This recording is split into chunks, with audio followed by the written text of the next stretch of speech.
নমস্কার, আমি লিপিকা। আমার বিন্দাস বাঙালি চ্যানেলে সকলকে জানাই স্বাগত। ভিডিওটি ভালো লেগে থাকলে একটা লাইক, শেয়ার, কমেন্ট আর চ্যানেলটিকে সাবস্ক্রাইব করে দেওয়ার অনুরোধ রইল। আজকে কুমড়ো, পটল আর আলু দিয়ে একটা সবজি বানাবো। তার জন্য সব কিছু কেটে খুব ভালোভাবে ধুয়ে নিয়ে রেখে দিয়েছি।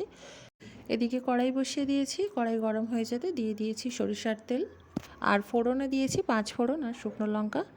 এবারে দিয়ে দিলাম কুচিয়ে রাখা পেঁয়াজটা আর আলুটা।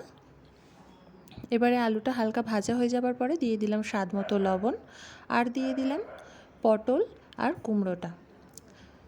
যেহেতু নুন দিয়ে দিয়েছি সেহেতু খুব সহজেই তাড়াতাড়ি ভিতর থেকে সিদ্ধ হয়ে যাবে। এবারে মাঝে মাঝে ঢাকনা খুলে উল্টে পাল্টে ভালো করে নাড়িয়ে দিচ্ছি। মিডিয়াম হিটেতে রান্নাটা করতে হবে। কুমড়োটা যখন অল্প একটু নরম হয়ে যাবে তখন দিয়ে দেব সয়াবিনটা। সয়াবিন, কুমড়ো, পটল, আলুর তরকারি এইভাবে রান্না করে নিরামিষের দিনেও খাওয়া যায়, শুধু পেঁয়াজটা বাদ দিয়ে দিলেই হবে। এই যে আমার খুব ভালো করে কষানো হয়ে গিয়েছে। ঢাকা দিয়ে দিয়ে মিডিয়াম হিটে এইভাবে রান্নাটা করলে খেতে খুব ভালো হয়। এই পর্যায়ে আমি দিয়ে দিলাম হলুদ আর দিয়ে দিলাম সামান্য একটু জল। আমি এখন শুকনো লঙ্কাটা দিচ্ছি না, আর খুব বেশি জল দেব না, যেহেতু কুমড়োটার মধ্যে থেকে জল ছাড়বে। তো অল্প একটু জল দিয়ে ঢাকা দিয়ে রেখে দিয়েছিলাম। এবারে ঢাকনা খুলে সব কিছু আবারও ভালো করে মিশিয়ে নিচ্ছি। আজকে আমি আমার ছোট্ট আরুষি সোনার জন্য একটু তরকারি তুলে রাখবো। মানে ও যেহেতু ছোট, সব রকম খাওয়া সবে শিখছে, তো তার জন্য আমি যাই রান্না করি একটু চেষ্টা করি যে ওর জন্য তুলে রাখার, যদিও ওটা ওর খেতে ভালো লাগে সেই জন্য।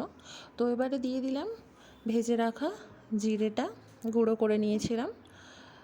ভালো করে সব কিছু মিশিয়ে দিলাম। মিশিয়ে দিয়ে আবারও ঢাকা দিয়ে রাখবো কিছুক্ষণের জন্য। আর দিয়ে দিতে হবে সামান্য একটু চিনি, কেউ চাইলে নাও দিতে পারেন।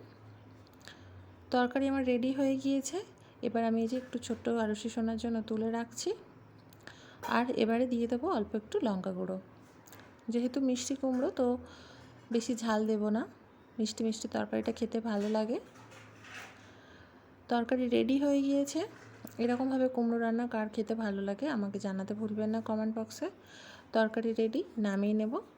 কেমন লাগলো রেসিপিটা সকলকে জানাবার অনুরোধ রইল। আর ভিডিওটা ভালো লেগে থাকলে একটা লাইক, শেয়ার, কমেন্ট আর চ্যানেলটিকে সাবস্ক্রাইব করে দেবেন। দেখা হচ্ছে পরের ভিডিওতে অন্য কোনো রেসিপির সাথে। ততক্ষণের জন্য টাটা।